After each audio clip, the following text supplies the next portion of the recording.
The following story is amazing and should be shared with everyone you know.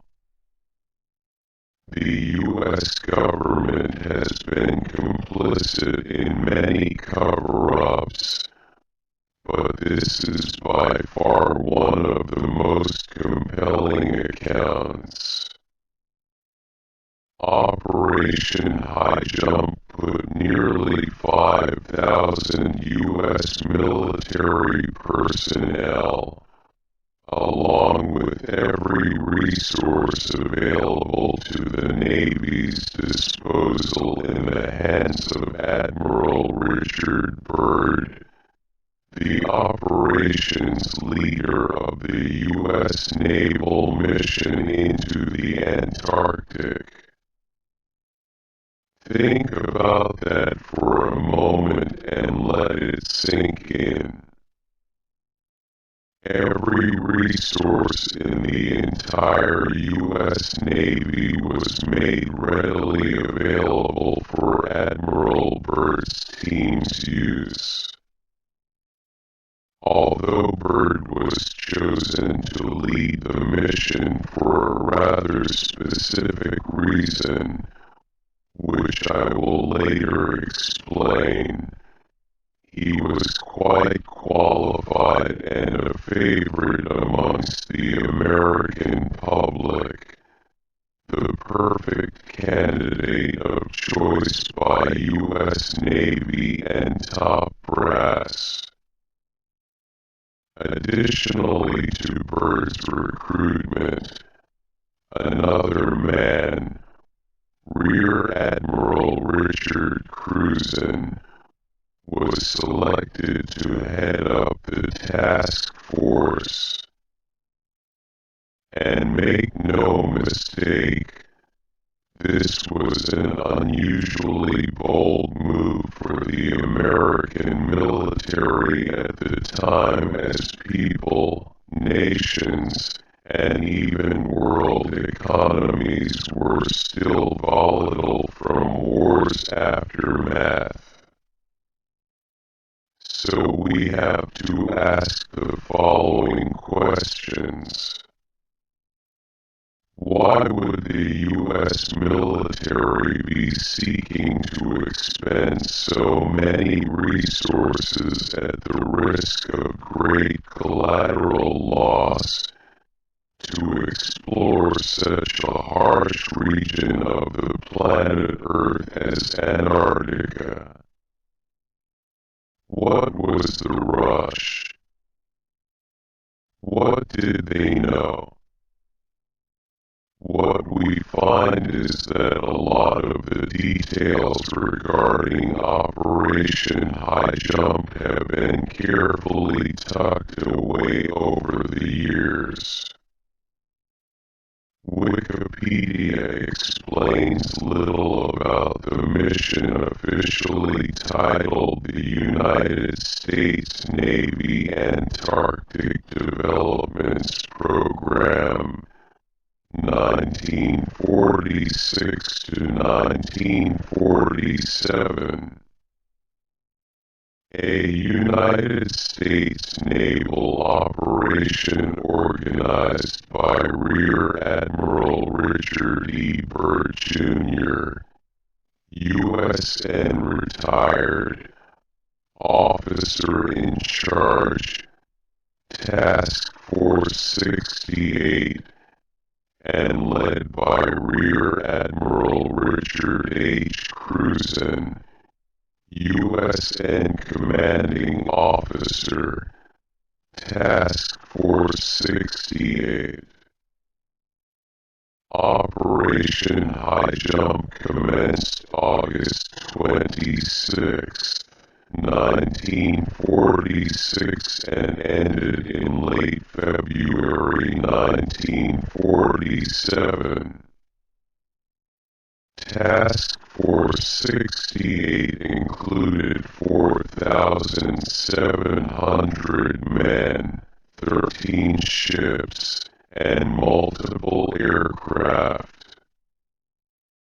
The primary mission of Operation High Jump was to establish the Antarctic Research Base Little America 4. High Jump's objectives, according to the U.S. Navy's report on the operation, were as follows: training personnel and testing equipment in frigid conditions, consolidating and extending United States sovereignty over the largest practicable area of the Antarctic continent. This was publicly denied as a goal even before the expedition ended. Determining the feasibility of establishing, maintaining, and utilizing bases in the Antarctic and investigating possible base sites. Developing techniques for establishing, maintaining, and utilizing air bases on ice, with particular attention to later applicability of such techniques to operations in interior Greenland, where conditions are comparable to those in the Antarctic. Amplifying existing stores of knowledge of hydrographic, geographic, geological, meteorological, and electromagnetic propagation conditions in the area. Supplementary objectives of the Nanook expedition. The Nanook operation was a smaller equivalent conducted off eastern Greenland. Interestingly enough, many of the actual mission details were shrouded by secrecy, hidden from the American public, which leads us to where we are now. An excerpt from a report entitled "The Antarctica Enigma" reads, little other information was released to the media about the mission, although most journalists were suspicious of its true purpose, given the huge amount of military hardware involved. The U.S. Navy also strongly emphasized that Operation High Jump was going to be a Navy show. Admiral Ramsey's preliminary orders of August 26, 1946 stated that the Chief of Naval Operations only will deal with other governmental agencies and that no diplomatic negotiations are required. No foreign observers will be accepted. Not exactly an invitation to scrutiny, even from other arms of the government. Admiral Byrd was a strategic choice as he was a national hero to the Americans.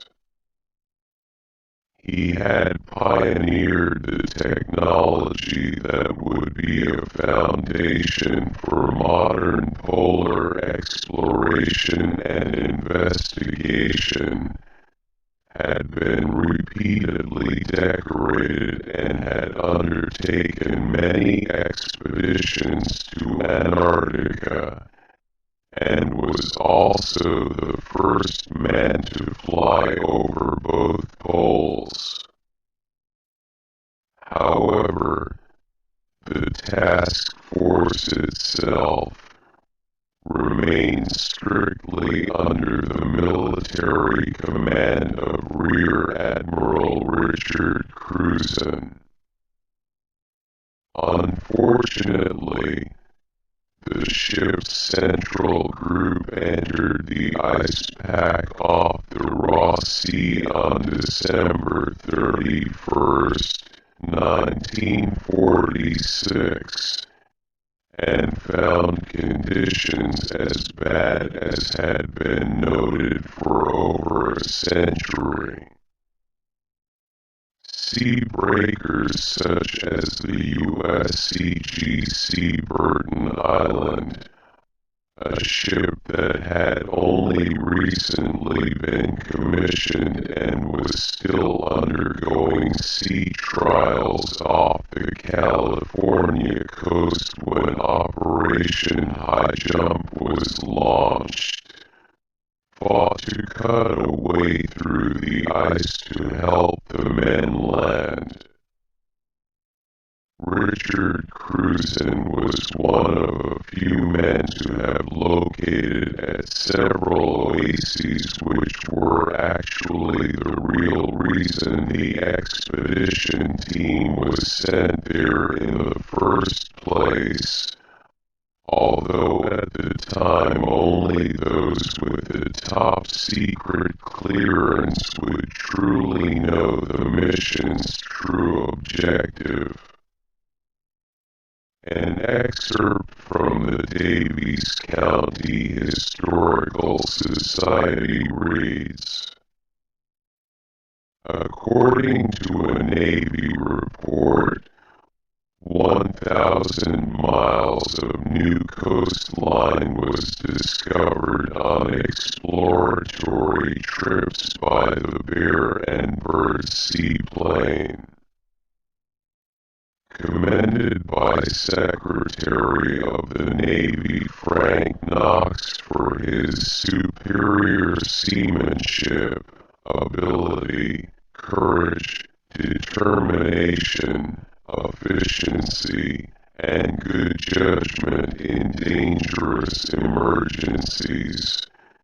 Cruzen was one of the 16 members of the 1939 to 1941 expedition who received the Antarctic Expedition Medal, presented in November 1946. On December 2nd, 1946, Cruzen once more set sail for the Antarctic continent.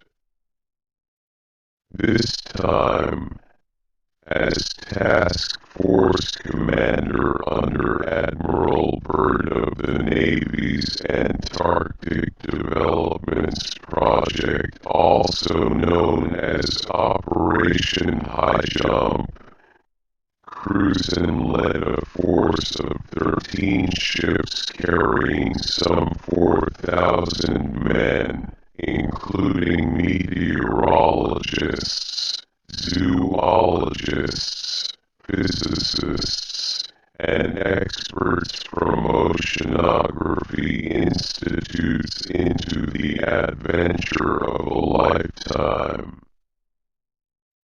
Besides looking for new scientific data, another purpose of the expedition was to train Navy personnel and to test standard Navy ships and other equipment in cold weather operations.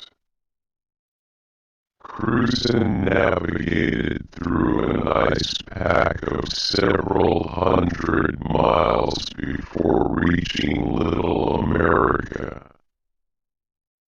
Icebergs and unpredictable weather were formidable foes during the course of the expedition. Among the discoveries made during the 1946 to 1947 expedition was the sighting of two oases, one a region of ice-free lakes and land. More than 300,000 square miles of unpacked territory were charted on aerial mapping operations. Their observations proved that radical changes would have to be made on existing maps of the Antarctic. Why would warm spots with warm water exist in the Antarctic? What does this mean? The Hollow Earth theory. Researchers such as Dr. Brooks Agnew and others have deeply considered the possibility that the Earth itself could be hollow or egg-like. Although this theory seems hard to comprehend because you have been told exactly opposite your entire life, in school, and so on. Entertain this idea for a moment. What if the Earth was hollow? Would that be possible? Is there evidence to back this up? The answer is yes.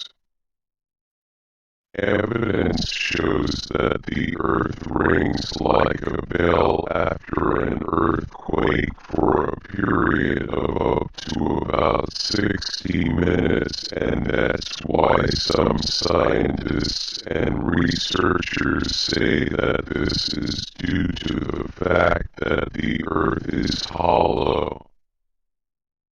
If the Earth had a solid core, when an earthquake happened, it would likely absorb all of the vibration and not resonate it. This is just one detail that should open your mind to the possibility that a hollow planet is a possibility.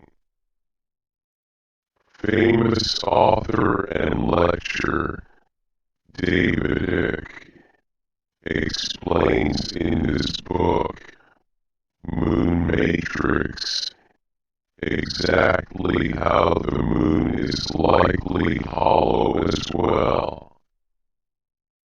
While Icke has been received lately harshly with criticisms, an ActivistPost.com article points out how it believes that the moon is an interdimensional intensity portal for entities and energies from other dimensions.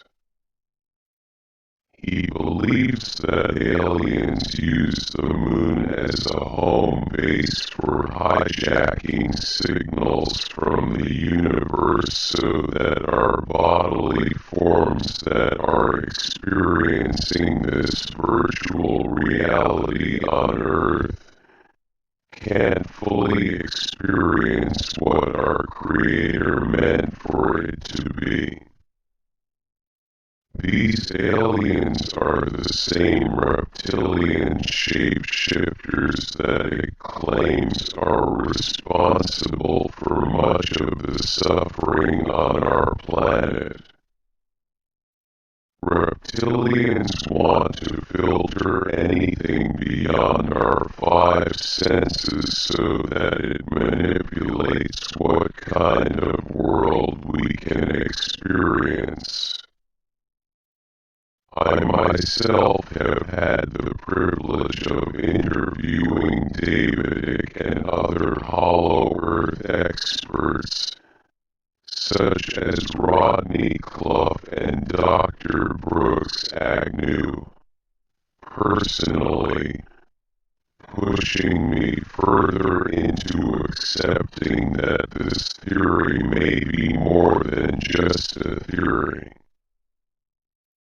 Virtually every culture and civilization across the planet, throughout time, has documented what appears to be the existence of a hollow Earth. According to Dr. Brooks Agnew, who I have personally interviewed many times, a hollow Earth is a very real possibility. Agnew has focused his studies to the North Pole region, as him and his team plan to one day locate a documented polar depression, thus launching test overflights from a nuclear-powered icebreaker. Brooks and his team plan a scientific expedition to the brim of the hollow Earth, which proves to be unsuccessful at this time due to a lack of funding. Brooks plans to use a sun compass and a gyroscope above the 60th parallel to get accurate measurements of the oceanic depression. If the rate of change begins to increase, then likely the team would be entering the long elusive polar depression, which has been reported by ancient Viking explorers and modern-day seamen alike. Moreover, during an interview on Red Ice Radio, Agnew talked about the formation of planets, Sir Isaac Newton, and the difference between thick and thin crust physics, zero gravity, and more. The episode is very interesting to say the least. Essentially what Agnew was talking about is what's known as a rather large graviton. You know, those rides at the county fair that spin real fast. They stick you to the wall, then the floor lowers. Oh boy. I can smell the funnel cake and the cotton candy now. Do you think a hollow Earth is possible? In the interview, Agnew continues to get into the possibility of a hollow Earth, questioning the possibility of advanced life within. Agnew explains how migration patterns of birds could be proof that something to the nature of a hollow Earth exists, as birds migrate north for winter in some cases, retreating to a warm area in the polar region.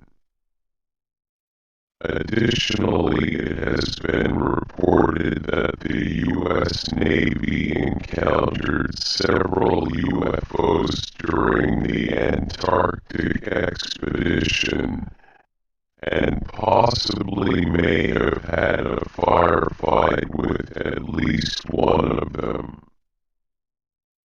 A brief clip of this was allegedly caught on film. Some also speculate that mermaids and other rare creatures may derive from the inner earth, sometimes making their way into the upper waters divided by the firmament as mentioned in the Bible.